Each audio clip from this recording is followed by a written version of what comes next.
Bayangkan, kamu tinggal di sebuah kamar kos yang terlihat biasa murah, dekat kampus, dan tenang. Tapi setiap malam, kamu mencium bau melati padahal ada bunga.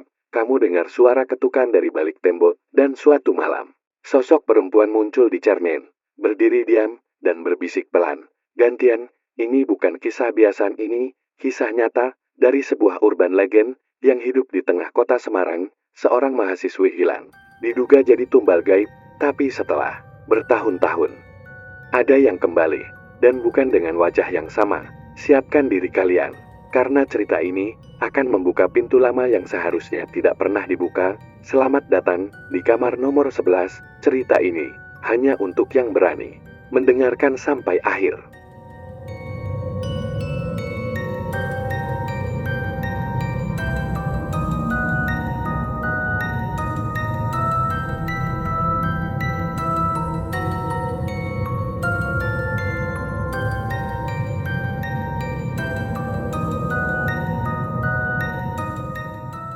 Kos itu berdiri di ujung gang sempit yang dipenuhi tanaman liar dan kabel listrik yang menggantung renda. Bangunannya tampak tua, kat dindingnya mulai pudar, dan bagian atapnya ada yang sudah ditambal dengan seng. Tapi buat mahasiswa seperti Nadine yang baru pindah ke Semarang, kos itu adalah pilihan terbaik, murah, dekat kampus, dan tersedia kamar kosong. Nadine berdiri di depan gerbang besi kos itu, sambil menarik koper roda yang sedikit macet. Di sampingnya ada tas ransel besar yang sudah pegal dia gendong sejak dari stasiun, perlu membasahi pelipisnya, tapi matanya tetap antusias. "Permisi." Nadine yang kemarin nelpon, "Mau ambil kamar nomor sebelah," ucapnya sambil mengetuk pintu kecil. Di samping bangunan utama, seorang ibu paruh baya, memakai daster bermotif bunga, membukakan pintu. Wajahnya datar, tanpa senyum, tapi suaranya ramah. "Oh, ya Nadine, ya. Masuk aja. Nduk, kamarmu di pojok. Kuncinya ini." Dia menyerahkan kunci besi yang sudah agak berkarat. "Maaf ya, belum sempat dibersihin." Nadine hanya tersenyum sopan. "Gak apa-apa Bu, yang penting bisa ditinggali dulu." Dia melangkah masuk, menyusuri lorong kos yang sempit dan sedikit pengap. Ada 8 kamar di lantai dasar, 2 di atas. Kamar nomor 11 berada paling pojok, agak terpisah sendiri, dekat tangga menuju lantai 2. Begitu membuka pintu kamarnya, aroma apek langsung menyergap. Nadine refleks menutup hidungnya dengan lengah. "Ya ampun, kok baunya gini?" Kamarnya sederhana, satu tempat tidur single, meja belajar kayu tua, lemari 3 pintu yang sudah agak miring, dan satu jendela kecil yang menghadap ke tembok rumah sebelah. Dindingnya berwarna krem pucat, dan langit-langitnya penuh bercak hitam seperti bekas bocor. Setelah meletakkan barang-barangnya, Nadine membuka jendela lebar-lebar. Udara sore yang sedikit hangat masuk perlahan, membawa sedikit rasa nyaman. Mulai merapikan barang-barangnya, menata buku, baju, dan perlengkapan mandi. Saat membuka lemari, sempat terdengar suara krek seperti kayu bergeser sendiri. Nadine mengernyit. Lemarinya bunyi, "Nih, padahal belum aku sentuh tadi."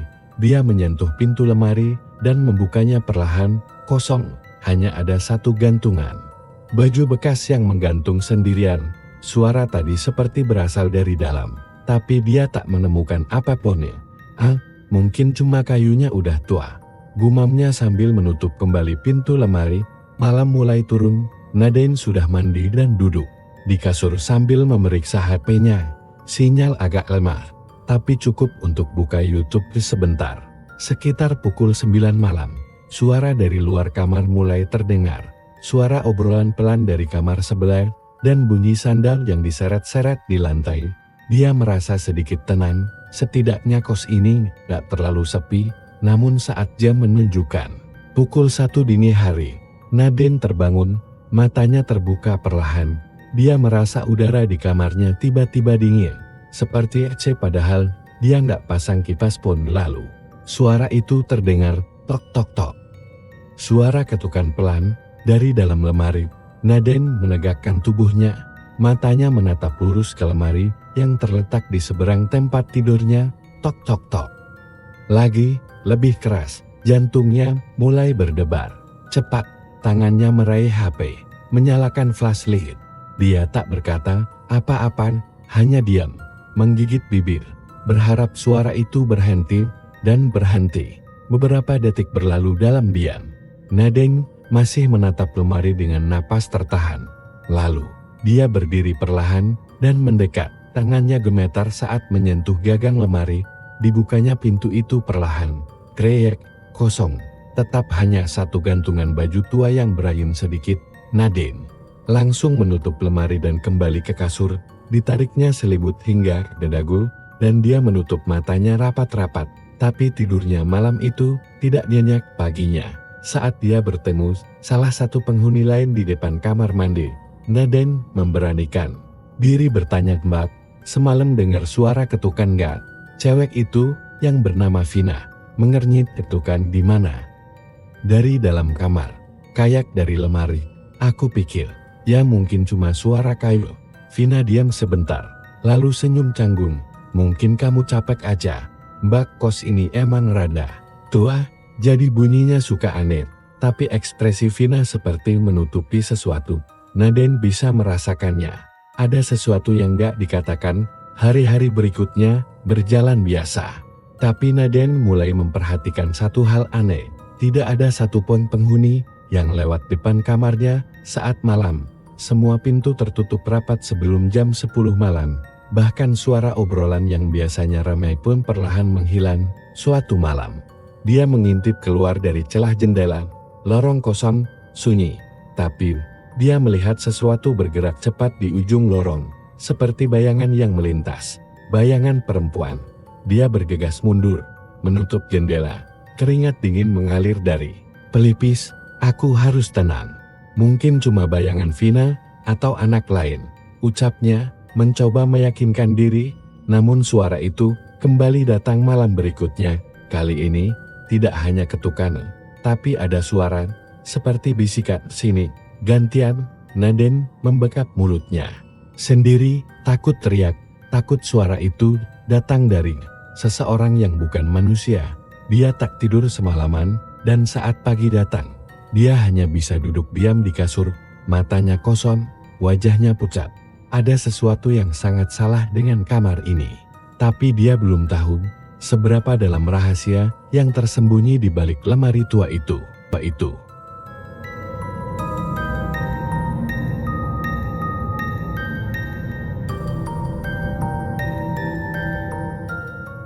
Sudah 5 hari Nadine tinggal di kamar nomor 11, dan sejak malam pertama itu, dia tidak pernah benar-benar tidur nyenyak. Matanya selalu terjaga setengah. Telinga siaga menangkap suara sekecil apapun. Setiap malam, ada saja gangguan yang membuatnya gelisar. Entah suara bisikan, ketukan, atau aroma bunga melati yang samar, tapi menusuk. Muncul tiba-tiba entah dari mana, tapi malam ini berbeda. Hujan turun sejak sore, udara jadi lebih dingin. Dan suara air yang menetes dari atap bocor makin menambah suasana muram. Nadine sudah mencoba tidur lebih awal, berbaring dengan selimut ditarik sampai leher. Di luar kamarnya, lorong sudah sepi seperti biasa.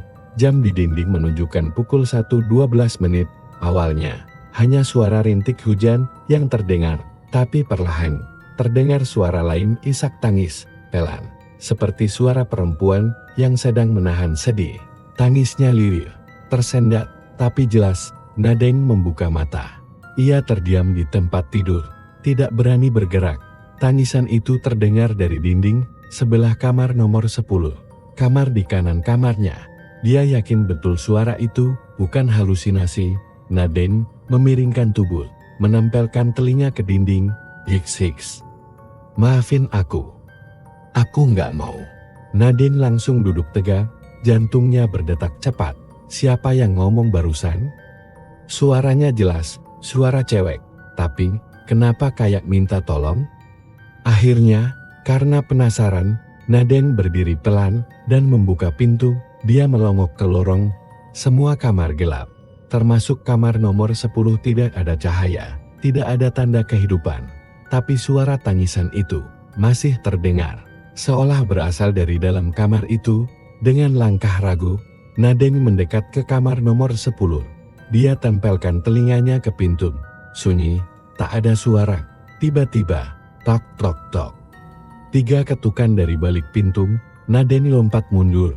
Napasnya tercekat, tangannya gemetar. Pintu itu tetap tertutup rapat, tidak bergoyang sedikit pun, tapi ia yakin suara itu bukan hayalan. Dia buru-buru kembali ke kamarnya, menutup pintu, dan menguncinya dari dalam. Lalu dia duduk di kasur, mencoba menenangkan diri. Ini udah nggak wajar, bisiknya. Kalau ini cuma suara biasa, kenapa aku doang yang dengar? Pagi harinya, Nadine langsung cari kesempatan buat ngobrol sama Ayu, satu-satunya penghuni kos yang sedikit terbuka padanya. Mereka ketemu di dapur saat Nadine bikin kopi. Ayu, aku mau nanya sesuatu, tapi serius, kamu jangan anggap aku lebay, Yan. Ayu menatapnya sambil ngaduk teh. Kenapa? Kamar sebelahku, nomor 10. Ada orangnya kan? Ayu langsung diam, matanya berubah. Nadine melanjutkan, soalnya semalam aku dengar suara nangis dari situ. Tapi pas aku lihat, lampunya mati, kayak kosong. Ayu menatap meja dapur. Lama, lalu ia berbisik pelan, kamar 10 kosong, Din, dari dulu. Nadine menelan ludah, tapi suaranya jelas banget. Ada suara cewek, nangis sambil minta maaf. Ayu meletakkan sendok dengan pelan, itu bukan pertama kalinya suara itu kedengeran. Aku juga pernah. Nadine makin pucat, jadi itu apa? Ayu memandang Nadine dengan wajah datar, tapi matanya penuh kecemasan. Gak semua kamar di kos ini kosong karena gak laku, ada kamar-kamar yang sengaja dibiarkan kosong karena dulunya pernah dihuni orang yang hilang-hilang. Suara Nadine menegan. Ya, dulu ada mahasiswi, namanya Rani. Dia anak jurusan hukum, ngekos di kamar 10. Katanya pendin, rajin, gak pernah neko-neko. Tapi suatu malam, dia hilang. Gak pamit, gak ada kabar. Semua barangnya masih ada di kamar. HP, dompet, sepatu, tapi orangnya gak pernah balik. Sampai sekarang, Nadine bergidik, terus gak dilaporin? Lapor, polisi datang. Tapi hasilnya nihil, gak ada jejak, gak ada bukti.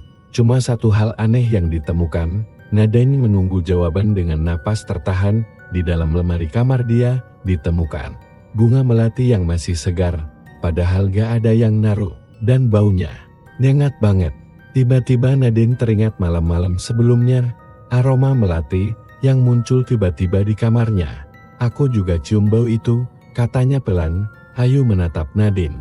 Serius, kalau kamu udah mulai dengar suara dan cium bau melati kamu harus hati-hati, Din. Biasanya itu pertanda kamu diperhatikan.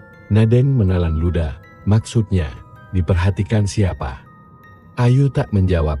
Ia hanya berdiri dan kembali ke kamarnya, meninggalkan Nadine sendirian di dapur dengan ribuan pertanyaan dan rasa takut yang makin menusuk hari.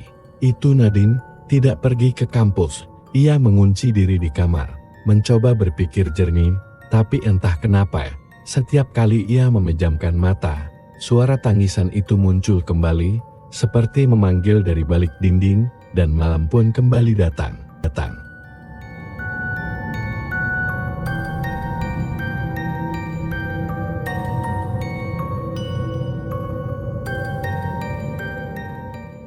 Sejak malam tangisan itu, Nadine jadi mudah gelisah. Suara-suara yang dulu dia kira cuma sugesti mulai terasa semakin nyata, kadang tangisan, kadang ketukan, dan lebih sering lagi, hanya sunyi yang terlalu dalam, seperti menyimpan sesuatu yang siap menyergap dari balik keheningan hari itu. Sabtu pagi, langit sekarang mendung, udara lembab dan sesekali terdengar suara petir dari kejauhan. Nadine duduk di depan kamarnya, di kursi plastik yang sudah rapuh. Dia memperhatikan Bu Lilis, kadang menyapu halaman depan, sambil membawa tampang yang seperti biasa datar, dingin, nyaris tak menunjukkan emosi. Nadine menguatkan hati, kali ini, dia tidak akan diam saja Bu. Saya boleh nanya sesuatu, katanya. Sambil berdiri pelan, Bu Lilis menoleh sekilas. Nanya apa? No. Tentang kamar ini, Bu. Kamar 11. Bu Lilis berhenti menyapu. Wajahnya tak langsung merespons, matanya memandangi lantai, lalu perlahan mengangkat kepala, menatap Nadine. "Kenapa kamu tanya?" Tanyanya pelan, "Karena saya ngerasa kamar ini beda, dari awal saya masuk. Udaranya berat, dan tiap malam ada aja suara-suara aneh terus. Ada yang bilang, kamar ini udah lama kosong." Bu Lilis menarik napas pelan, lalu menopangkan sapu ke tembok. Ia berjalan mendekat, menatap Nadine dalam-dalam. "Kamu dengar apa aja, Din?" Nadine menunduk, suaranya pelan, ketukan dari lemari. Bau bunga melati, kadang kayak ada yang duduk di sudut kamar pas lampu dimatikan. Bu Lilis memejamkan mata, tangannya gemetar sedikit. "Harusnya aku nggak buka kamar itu lagi." "Maksudnya?" Nadine langsung merasa lehernya dingin. Bu Lilis melihat ke sekeliling, memastikan tidak ada orang lain yang mendengar, lalu mengisyaratkan agar Nadine masuk ke dalam kamar. Mereka duduk berdua di dalam. Udara kamar seolah makin pekat saat pintu ditutup. Bu Lilis menghela napas dalam, lalu mulai bercerita. "Kamar ini terakhir ditempati 5 tahun lalu. Anak yang ngekos di sini namanya Rani, anak baik, rajin sholat, sopan, nggak neko-neko. Tapi dia sering sakit sejak awal pindah ke kamar ini." Nadine diam mendengarkan, matanya menatap Bu Lilis tanpa berkedip. "Waktu itu, tiap malam Rani sering mimpi buruk. Katanya dia didatangi perempuan berambut panjang, yang mukanya nggak pernah kelihatan jelas. Rani cerita ke saya, perempuan itu cuma berdiri di depan cermin, sambil bilang satu kata, 'Gantian.' Kata itu membuat Nadine menegang. Sampai suatu malam, Rani hilang, tanpa jejak. Barang-barangnya masih lengkap, HP-nya, dompet, sepatu, semuanya ada. Tapi dia nggak pernah balik. Polisi datang, kos ini digeledah, tapi nggak ada tanda-tanda perlawanan. Habis lenyap." Nadine tak bisa berkata-kata, tangannya mencengkeram lutut. "Kenapa nggak dikasih tahu dari awal, Bu?" Bu Lilis menunduk, suaranya serak. "Karena saya pikir semua sudah berakhir, tapi kamar ini rupanya masih belum selesai, dan kamu orang pertama yang berani tidur di sini lagi setelah 5 tahun." Tiba-tiba lampu kamar berkedip, 1 kali 2 kali, lalu mati total. Kamar langsung gelap, hanya diterangi cahaya redup dari jendela kecil. Nadine menjerit pelan. Bu Lilis buru-buru meraih senter dari tasnya dan menyalakannya. Tapi bahkan dengan cahaya senter, suasana di kamar itu terasa aneh, terlalu hening, terlalu pekat. "Saya harus jujur, Din," kata Bu Lilis akhirnya. "Dulu sebelum dia di kos, rumah ini kosong bertahun-tahun. Bekas rumah orang yang pernah ikut pesugihan. Warga bilang tempat ini angker, tapi suami saya nekat beli karena harganya murah." "Pesugihan?" bisik Nadine pelan. "Iya, mereka bilang ada perjanjian yang belum selesai, dan kalau sudah waktunya akan ada yang diambil lagi." Nadine menelan ludah. "Lalu, kalau saya yang selanjutnya, gimana?" Bu Lilis menatapnya lekat-lekat. "Kamu harus cari cara buat netralin kamar ini, kalau enggak, dia bakal minta gantian lagi." Tiba-tiba, lemari tua di pojok kamar berderit sendiri. Pintu sebelah kiri terbuka perlahan, tanpa disentuh siapapun. Dari dalamnya keluar bau amis yang aneh, bukan melati, tapi lebih menyengat, seperti besi karat atau darah. Bu Lilis langsung berdiri dan membaca doa pelan. Nadine hanya bisa menatap lemari itu dengan gemetar. Kali ini, dia yakin lemari itu bukan sekadar tempat menyimpan baju.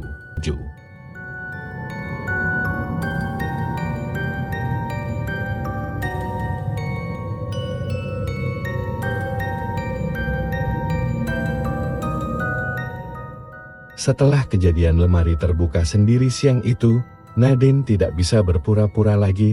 Ia tahu sesuatu di kamar ini memang tidak wajar, dan apapun yang pernah terjadi 5 tahun lalu, sekarang mulai terulang.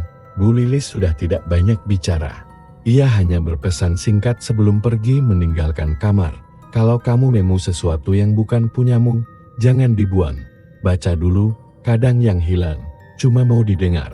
Kata-kata itu terngiang-ngiang di kepala Nadine sepanjang malam hujan. turun lagi. Deras, seperti menutup semua suara dari luar. Di dalam kamar, lampu kembali berkedip-kedip, kadang terang, kadang redup, seperti ragu-ragu ingin mati. Naden berbaring di tempat tidur. Tubuhnya terbungkus selimut, tapi matanya tak bisa lepas dari lemari dan meja tua di sudut ruangan. Meja itu, dari awal, memang tampak ganjil. Kayunya menghitam di bagian bawah, seperti pernah terbakar atau terkena cairan aneh.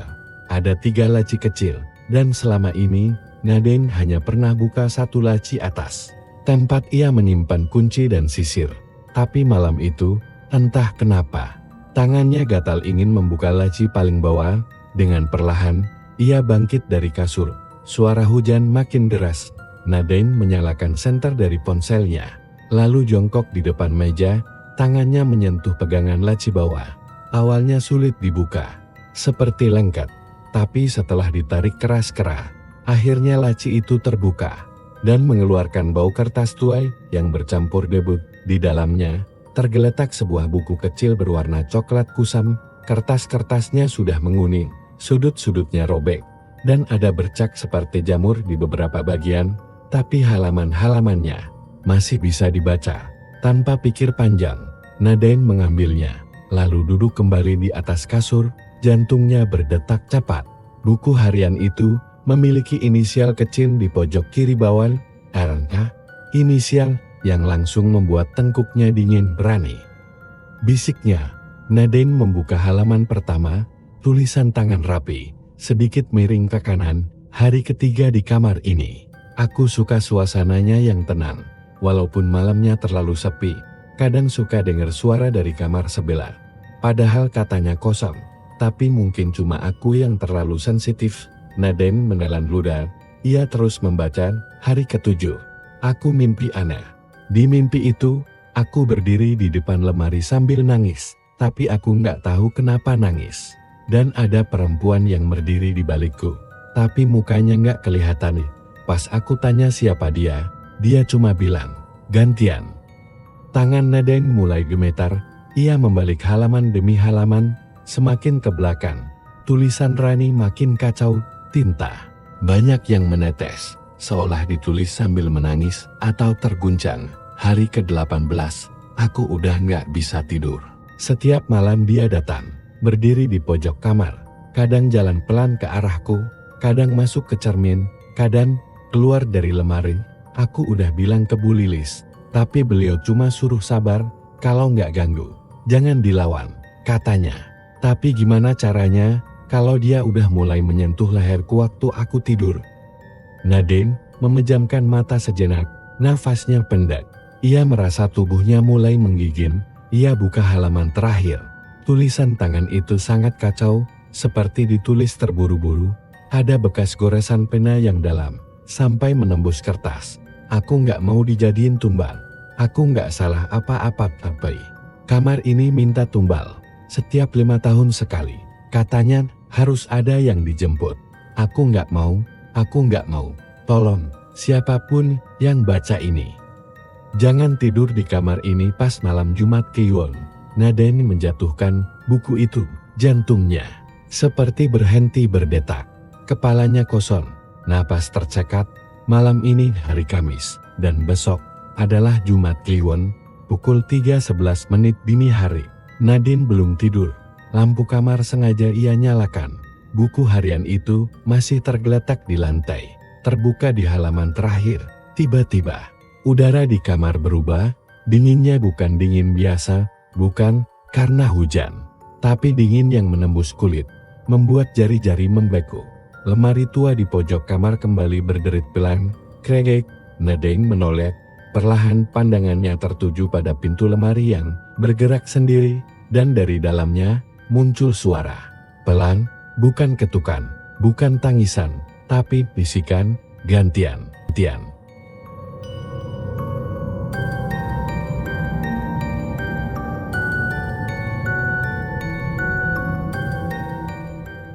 Malam itu Naden tak bisa tidur, bukan karena kopi, bukan karena tugas kuliah, tapi karena rasa takut yang makin menusuk. Sejak ia membaca halaman terakhir buku harian Rani, pikirannya kacau, Tangannya gemetar, dan mata terus menatap ke arah lemari. Tua di pojok kamar lemari yang entah kenapa seperti hidup. Seperti punya mata yang bisa memandangi Naden, diam-diam dari balik pintu kayunya yang selalu berderit. Hujan di luar masih deras, petir sesekali menyambar, menerangi kamar kosnya lewat celah jendela kecil. Jam dinding menunjukkan pukul 2.39 dini hari. Udara makin dingin. Angin semilir masuk dari sela ventilasi, membawa aroma lembab bercampur sesuatu yang aneh bau melati dan tanah basah. Naden memutuskan untuk duduk menghadap meja rias. Cermin di depannya sudah mulai buram, usang, dengan bercak hitam di beberapa sudut. Ia menyalakan lampu meja, cahaya kuning redup memantun di cermin, dan menyoroti wajahnya sendiri yang terlihat lelah, pucat, dan nyaris tak dikenali. Ia tatap cermin itu lekat-lekat, sambil bergumam, "Aku nggak takut. Aku nggak takut." Tapi jantungnya justru berdetak makin kencang. Di saat dia sedang menatap bayangannya sendiri, tiba-tiba ada sesuatu yang bergerak di belakangnya. Refleks, Naden menoleh ke belakang kosong, tak ada siapa-siapa. Tapi saat ia kembali menatap ke cermin, sosok itu muncul. Seorang perempuan, rambut panjang, hitam legam, menutupi wajahnya, berdiri tepat di belakangnya. Naden membeku, dia tidak berani bergerak. Tubuhnya kaku, tenggorokannya tercekat. Mata hanya bisa menatap pantulan itu, yang jelas-jelas menunjukkan perempuan lain di ruangan ini. Padahal saat menoleh, tidak ada siapa-siapa. Siapa? "Kamu," bisiknya pelan. Perempuan di cermin tidak menjawab, tapi perlahan mengangkat tangan, gerakan lambat, seperti boneka rusak. Tangan itu menunjuk langsung ke kepala Naden. Lalu dari bibir yang tak terlihat, terdengar suara yang membuat darah Naden berhenti mengalir. Gantian. Seketika lampu meja padam, cermin retak di tengah, suara kaca pecah menggaung di dalam kamar kecil itu. Naden langsung mundur, jatuh ke belakang. Tubuhnya terguling ke lantai. Dia teriak histeris, tapi tak ada satupun penghuni kos yang keluar kamar.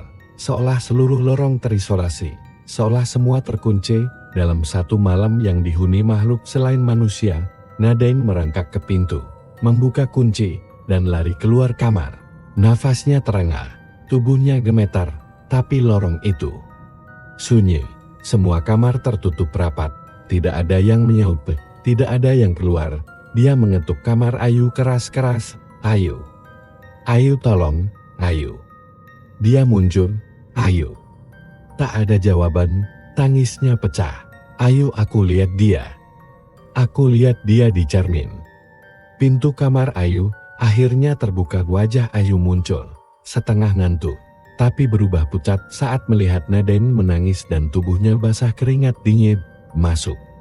Ayo masuk ke kamarku dulu," ucap Ayu buru-buru menariknya. Naden langsung masuk dan duduk di pojok kamar. Tangannya menutupi wajah, tubuhnya masih menggigil. Dia berdiri di belakangku, Ayu. Di cermin rambutnya panjang, terus cerminnya retak sendiri. Ayu tidak menjawab, dia hanya duduk di samping Naden dan memeluknya. "Aku harus keluar dari kamar itu. Aku nggak mau tidur di situ lagi."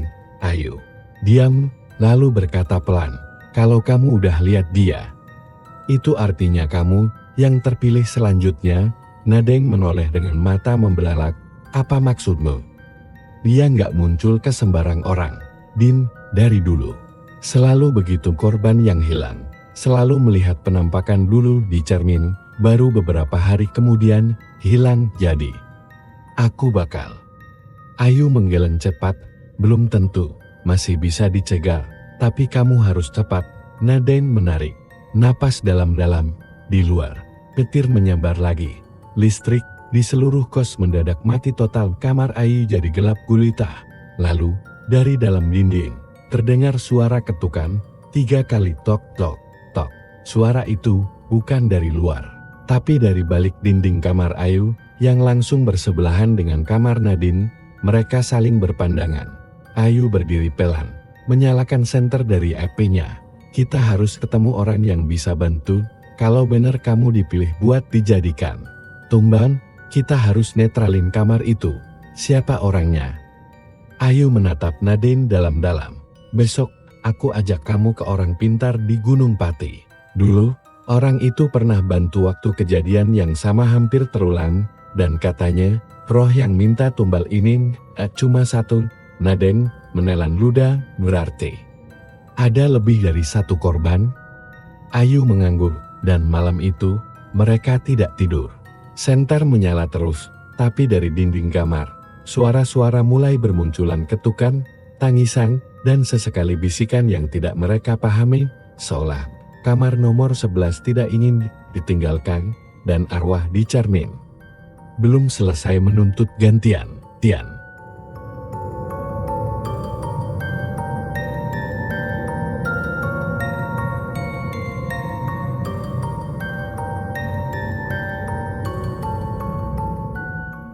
Pagi harinya, langit sekarang masih kelabu, hujan semalaman meninggalkan udara lembab dan rumput yang basah. Nadine belum kembali ke kamar nomor 11. Ia masih di kamar Ayu, duduk di ujung kasur, sambil memeluk lutut, matanya sembab, tapi sorotnya sudah tidak sekosong semalam. Ayu berdiri di depan cermin kecil, mengikat rambutnya, sesekali ia menoleh ke arah Nadine yang masih membisu. Nanti kita berangkat jam 9, ya, ucap Ayu pelan. Jalannya agak jauh, tapi harus buru-buru. Nadine hanya mengangguk. Sekitar pukul 9 lebih sedikit, mereka berdua keluar kos naik ojek online. Menuju daerah Gunung Pati, jalanan mulai menanjak. Masuk ke wilayah pinggiran Semarang yang lebih sepi dan masih dikelilingi pepohonan, motor melintasi jalan kampung. Sampai akhirnya, mereka tiba di sebuah rumah kayu tua yang terletak di dekat lereng hutan kecil. Di depan rumah itu, berdiri seorang kakek dengan sorban putih dan tongkat kayu, namanya Mbah Suraji. Bisik Ayu saat turun dari motor, dulu dia yang bantu waktu temanku ngalamin hal yang mirip. Mbah Suraji menatap Nadine dalam-dalam. Saat mereka mendekat, matanya sipit, kulitnya keriput, tapi sorotnya tajam seperti bisa menembus isi kepala. Anak itu udah dicium sama yang nunggu kamar. Gumamnya pelan sambil mengelus jenggot. Nadine menelan ludah. Mbah ... saya ... nggak tahu harus gimana. Saya cuma ngekos. Tapi Mbah Suraji mengangkat tangan, meminta Nadine diam. Kamar nomor 11. Tanyanya tanpa perlu diberitahu. Nadine kaget, tapi mengangguk pelan. Ayu juga ikut membeku. Mbah Suraji duduk di kursi kayu di beranda. Nadine dan Ayu ikut duduk di depannya. Dulu sebelum jadi kos, bangunan itu bekas rumah pesugihan. Pemiliknya pernah bikin perjanjian sama makhluk halus buat naikin rezeki biar rumah kontrakannya laku. Terus, ujar Mbah Suraji, lirip. Nadine menatapnya tak berkedip.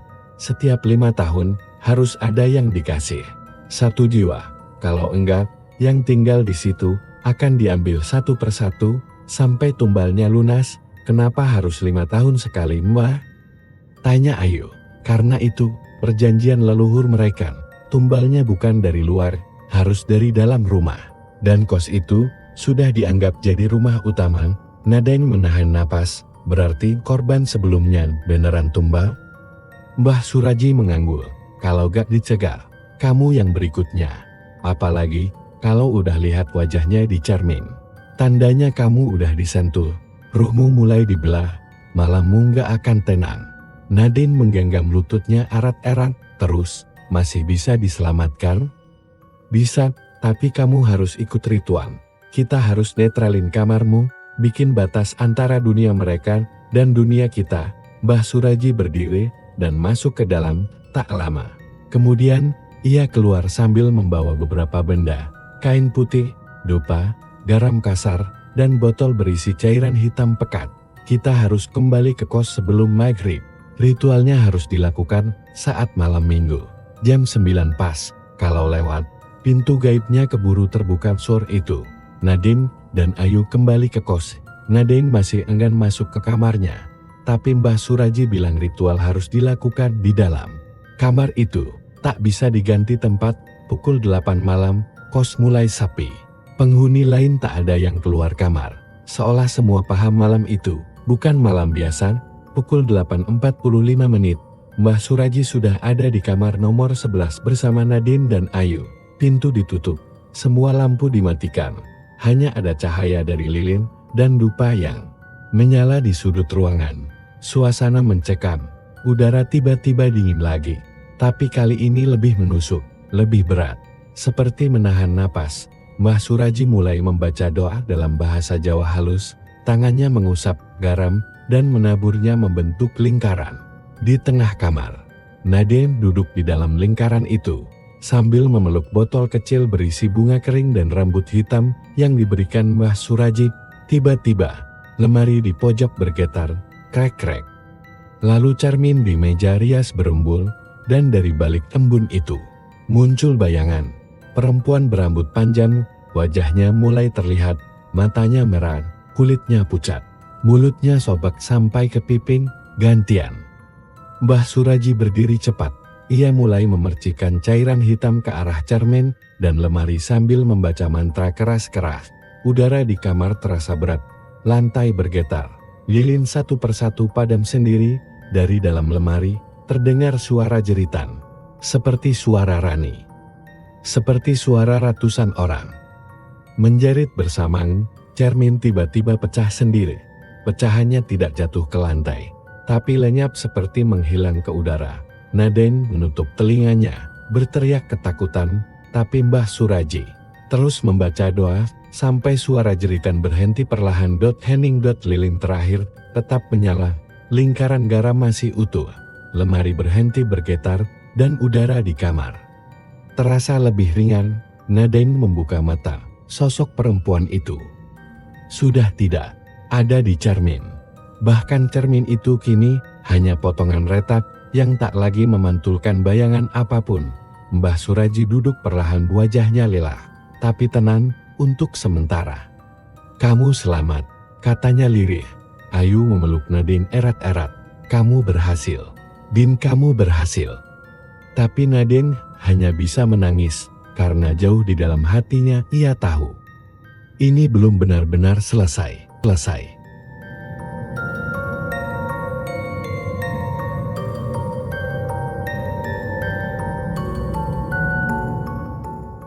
3 hari setelah ritual di kamar nomor 11, Nadine merasa hidupnya sedikit lebih tenang. Tidak ada lagi suara ketukan malam-malam, bau melati pun hilang. Lemari di pojok kamar tak lagi bergetar, dan cermin yang retak tak pernah memantulkan sosok apapun lagi. Semua terlihat normal, setidaknya itu yang ia pikirkan. Hari-harinya kembali seperti biasa. Kuliah, tugas, nongkrong sebentar di kafe dekat kampus. Ia bahkan sempat tertawa lepas untuk pertama kalinya sejak tinggal di kos itu. Tapi ada satu hal aneh yang Nadine rasakan, badannya makin lemah. Mata sering berkunang-kunang, tidur pun tak pernah nyenyak. Bahkan kadang ia merasa seperti tidak sedang tidur, tapi terjebak dalam ruang gelap yang sunyi dan tak ada ujungnya. Dan pagi itu, ketika bangun, Nadine melihat bekas luka memanjang dari bahu hingga ke lengan, seperti goresan. Tapi tidak sakit, hanya terasa dingin, seolah bukan luka biasa. Ia mencoba menutupinya dengan jaket saat berangkat kuliah, tapi rasa takut kembali merayap ke dalam dadanya saat pulang sore hari. Ayu sudah menunggunya di depan kamar kos, wajahnya tegang, tangannya memegang HP. "Din, kamu lihat berita ini belum?" Nadine menggeleng. Ayu menyodorkan ponsel. Di layar terpampang artikel lokal. Mahasiswa UNS ditemukan pingsan di kos. Penuh luka misterius, korban ditemukan dalam keadaan tubuh penuh lebam dan kuku patah, seolah berusaha mencakar dinding. Kos tempat korban tinggal hanya berjarak 200 meter dari kos mawar, lokasi urban legend mahasiswi hilang 5 tahun lalu. Nadine merasa darahnya seperti ditarik keluar. Tangannya gemetar. Apa ini ada hubungannya sama yang kemarin? Bisiknya. Ayu mengangguk pelan. "Aku yakin itu karena kamu berhasil selamat, Din. Sekarang dia cari korban pengganti." Nadine terduduk lemas. Ia menatap tanah kosong di depan kamarnya. "Jadi, kalau ritualnya berhasil, tumbalnya harus tetap ada. Harus diganti." Ayu tidak menjawab. Tapi sorot matanya jelas menunjukkan jawaban yang sama dengan pertanyaan Nadine. Malam itu, kos kembali sunyi. Nadine sudah mencoba tidur lebih awal. Tapi lagi-lagi, mimpi buruk datang. Ia terbangun pukul 2 dini hari. Keringat membasahi bantalnya. Matanya terbuka. Dan ia sadar, ada yang berdiri di pojok kamar. Bukan hanya bayangan. Sosok itu jelas terlihat. Perempuan dengan wajah hancur, rambut acak-acakan, dan matanya merah menyala. Mulutnya robek, dan saat terbuka, keluar suara ratusan orang menjerit bersamaan, "Kamu yang harusnya digantiin." Suara itu menggema di seluruh kamar, tapi tak terdengar dari luar. Nadine menjerit, dia lari ke pintu, membukanya dan berteriak memanggil Ayu. Tapi lorong kosong, pintu-pintu kamar lain tertutup rapat, dan dari kejauhan terdengar suara langkah kaki berat menyeret. Rantai dilantain, Nadine mundur. Tapi sebelum sempat menutup pintunya kembali, ia melihat cermin kecil yang ia gantung di belakang pintu. Berdarah, dari dalam cermin itu, muncul tangan putih dengan kuku panjang. Meraih ke arahnya, ia membanting pintu dan terjatuh. Menangis keras keesokan paginya, Ayu langsung menghubungi Mbah Suraji. Tapi kali ini, tidak ada jawaban. Saat mereka berdua nekat datang ke Gunung Pati lagi, rumah kayu tempat Mbah Suraji tinggal sudah rata dengan tanah. Tetangga sekitar bilang, rumah itu terbakar dini hari tadi dan tak ditemukan jasad siapapun. Kayak rumah itu memang sengaja hilang, bak. Dari semalam kebakar sendiri. Gak ada orang keluar, gak ada suara, tiba-tiba lenyap aja. Kata salah satu warga. Nadine terdiam, dunia seperti runtuh perlahan. Kalau Mbah Suraji sudah tidak ada, lalu siapa lagi yang bisa membantu? Ayu menarik lengan Nadine, kita harus keluar dari kos itu, malam ini juga. Tapi Nadine tak bergerak, matanya menatap tanah, kosong, kayaknya, udah terlambat, yuk. Ayu menoleh cepat, maksud kamu apa?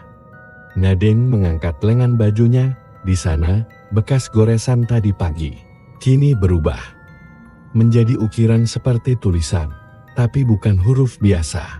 Seperti aksara kuno, menyala merah samar. Ayu menatapnya dengan wajah takut, itu tandanya Din. Kamu lagi ditandai. Nadine memejamkan mata.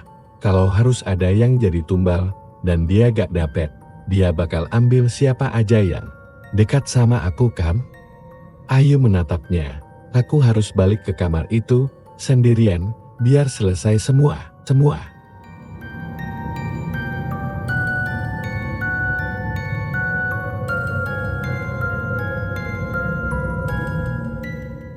3 hari setelah ritual di kamar nomor 11, Nadine merasa hidupnya sedikit lebih tenang.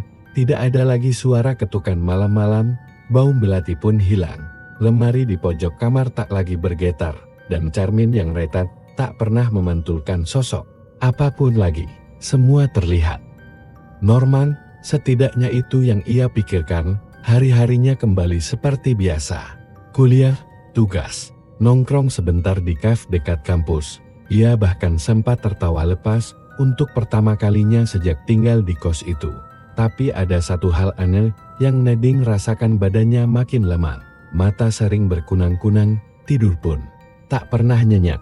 Bahkan kadang ia merasa seperti tidak sedang tidur, tapi terjebak dalam ruang gelap yang sunyi dan tak ada ujungnya. Dan pagi itu, ketika bangun, Nadine melihat bekas luka memanjang dari bahu hingga ke lengan, seperti goresan. Tapi tidak sakit, hanya terasa dingin, seolah bukan luka biasa. Ia mencoba menutupinya dengan jaket saat berangkat kuliah, tapi rasa takut kembali merayap ke dalam dadanya saat pulang sore hari. Ayu sudah menunggunya di depan kamar kos, wajahnya tegang, tangannya memegang HP. Din, kamu lihat berita ini belum? Nadine menggeleng. Ayu menyodorkan ponsel. Di layar terpampang artikel lokal. Mahasiswa UNS ditemukan pingsan di kos. Penuh luka misterius, korban ditemukan dalam keadaan tubuh penuh lebam dan kuku patah, seolah berusaha mencakar dinding. Kos tempat korban tinggal hanya berjarak 200 meter dari kos Mawar, lokasi urban legend mahasiswi hilang 5 tahun lalu. Nadine merasa darahnya seperti ditarik keluar. Tangannya gemetar. Apa ini ada hubungannya sama yang kemarin? Bisiknya. Ayu mengangguk pelan. Aku yakin itu karena kamu berhasil selamat. Din, sekarang dia cari korban pengganti. Nadine terduduk lemas. Ia menatap tanah kosong di depan kamarnya. Jadi, kalau ritualnya berhasil, tumbalnya harus tetap ada. Harus diganti. Ayu tidak menjawab, tapi sorot matanya jelas menunjukkan jawaban yang sama dengan pertanyaan Nadine.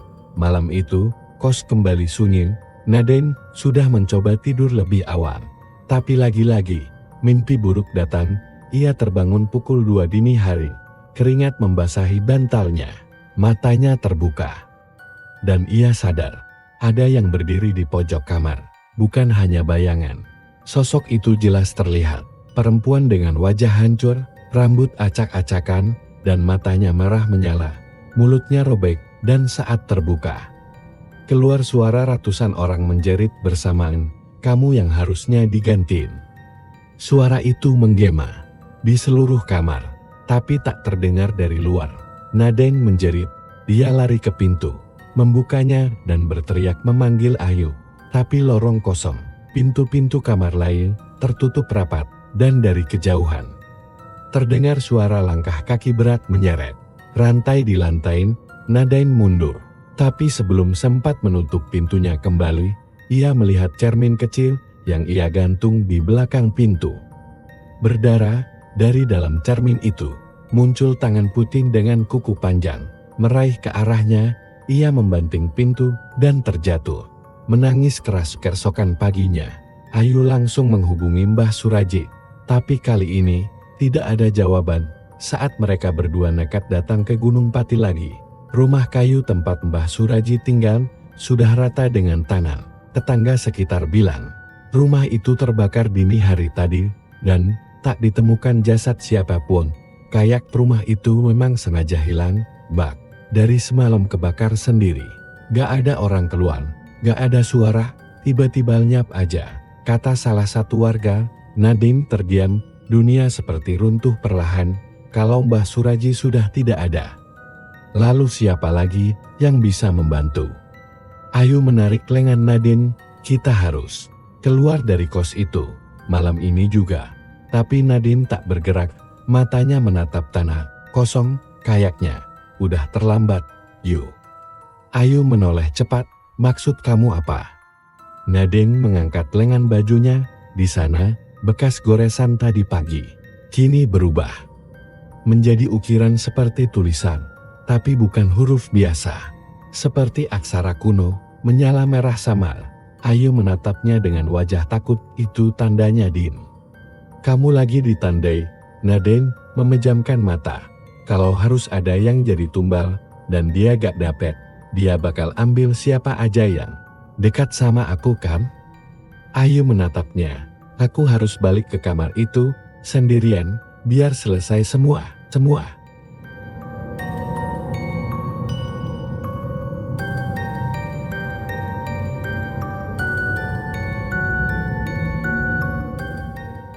3 hari setelah ritual di kamar nomor 11, Nadine merasa hidupnya sedikit lebih tenang. Tidak ada lagi suara ketukan malam-malam, bau melati pun hilang. Lemari di pojok kamar tak lagi bergetar, dan cermin yang retak tak pernah memantulkan sosok apapun lagi. Semua terlihat normal, setidaknya itu yang ia pikirkan. Hari-harinya kembali seperti biasa. Kuliah, tugas, nongkrong sebentar di kafe dekat kampus. Ia bahkan sempat tertawa lepas untuk pertama kalinya sejak tinggal di kos itu. Tapi ada satu hal aneh yang Nadine rasakan, badannya makin lemah. Mata sering berkunang-kunang, tidur pun tak pernah nyenyak. Bahkan kadang ia merasa seperti tidak sedang tidur, tapi terjebak dalam ruang gelap yang sunyi dan tak ada ujungnya. Dan pagi itu, ketika bangun, Nadine melihat bekas luka memanjang dari bahu hingga ke lengan, seperti goresan. Tapi tidak sakit, hanya terasa dingin, seolah bukan luka biasa. Ia mencoba menutupinya dengan jaket saat berangkat kuliah. Tapi rasa takut kembali merayap ke dalam dadanya saat pulang sore hari. Ayu sudah menunggunya di depan kamar kos, wajahnya tegang, tangannya memegang HP Din. "Kamu lihat berita ini belum, Nadine?" Menggeleng, Ayu menyodorkan ponsel. Di layar terpampang artikel lokal. Mahasiswa UNS ditemukan pingsan di kos. Penuh luka misterius, korban ditemukan dalam keadaan tubuh penuh lebam dan kuku patah, seolah berusaha mencakar dinding. Kos tempat korban tinggal hanya berjarak 200 meter dari kos mawar lokasi urban legend mahasiswi hilang 5 tahun lalu. Nadine merasa darahnya seperti ditarik keluar. Tangannya gemetar. Apa ini ada hubungannya sama yang kemarin? Bisiknya. Ayu mengangguk pelan. "Aku yakin itu karena kamu berhasil selamat, Din. Sekarang dia cari korban pengganti." Nadine terduduk lemas. Ia menatap tanah kosong di depan kamarnya. "Jadi, kalau ritualnya berhasil, tumbalnya harus tetap ada. Harus diganti." Ayu tidak menjawab, tapi sorot matanya jelas menunjukkan jawaban yang sama dengan pertanyaan Nadine. Malam itu, kos kembali sunyi. Nadine sudah mencoba tidur lebih awal. Tapi lagi-lagi, mimpi buruk datang. Ia terbangun pukul 2 dini hari. Keringat membasahi bantalnya. Matanya terbuka. Dan ia sadar, ada yang berdiri di pojok kamar. Bukan hanya bayangan. Sosok itu jelas terlihat. Perempuan dengan wajah hancur, rambut acak-acakan, dan matanya merah menyala. Mulutnya robek, dan saat terbuka, keluar suara ratusan orang menjerit bersamaan, "Kamu yang harusnya digantiin." Suara itu menggema di seluruh kamar, tapi tak terdengar dari luar. Nadine menjerit. Dia lari ke pintu, membukanya dan berteriak memanggil Ayu. Tapi lorong kosong, pintu-pintu kamar lain tertutup rapat, dan dari kejauhan terdengar suara langkah kaki berat menyeret. Rantai dilantain. Nadine mundur, tapi sebelum sempat menutup pintunya kembali, ia melihat cermin kecil yang ia gantung di belakang pintu. Berdarah, dari dalam cermin itu muncul tangan putih dengan kuku panjang, meraih ke arahnya. Ia membanting pintu dan terjatuh, menangis keras. Keesokan paginya, Ayu langsung menghubungi Mbah Suraji, tapi kali ini tidak ada jawaban. Saat mereka berdua nekat datang ke Gunung Pati lagi, rumah kayu tempat Mbah Suraji tinggal sudah rata dengan tanah. Tetangga sekitar bilang, rumah itu terbakar dini hari tadi, dan tak ditemukan jasad siapapun. Kayak rumah itu memang sengaja hilang, bak. Dari semalam kebakar sendiri. Gak ada orang keluar, gak ada suara, tiba-tiba lenyap aja, kata salah satu warga. Nadine terdiam, dunia seperti runtuh perlahan. Kalau Mbah Suraji sudah tidak ada, lalu siapa lagi yang bisa membantu? Ayu menarik lengan Nadine. "Kita harus keluar dari kos itu malam ini juga." Tapi Nadine tak bergerak, matanya menatap tanah kosong. "Kayaknya udah terlambat, yuk." Ayu menoleh cepat. "Maksud kamu apa?" Nadine mengangkat lengan bajunya. Di sana, bekas goresan tadi pagi kini berubah menjadi ukiran seperti tulisan. Tapi bukan huruf biasa, seperti aksara kuno, menyala merah samar. Ayu menatapnya dengan wajah takut. "Itu tandanya, Din." "Kamu lagi ditandai." Nadine memejamkan mata. "Kalau harus ada yang jadi tumbal, dan dia gak dapet, dia bakal ambil siapa aja yang dekat sama aku kan?" Ayu menatapnya. "Aku harus balik ke kamar itu, sendirian, biar selesai semua.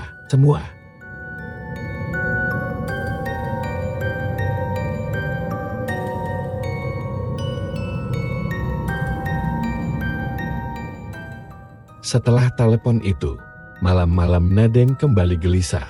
Mimpi buruk menghantuinya. Meski kamar yang ia tempati sekarang jauh dari kos sekarang, tapi ada satu bayangan yang selalu muncul.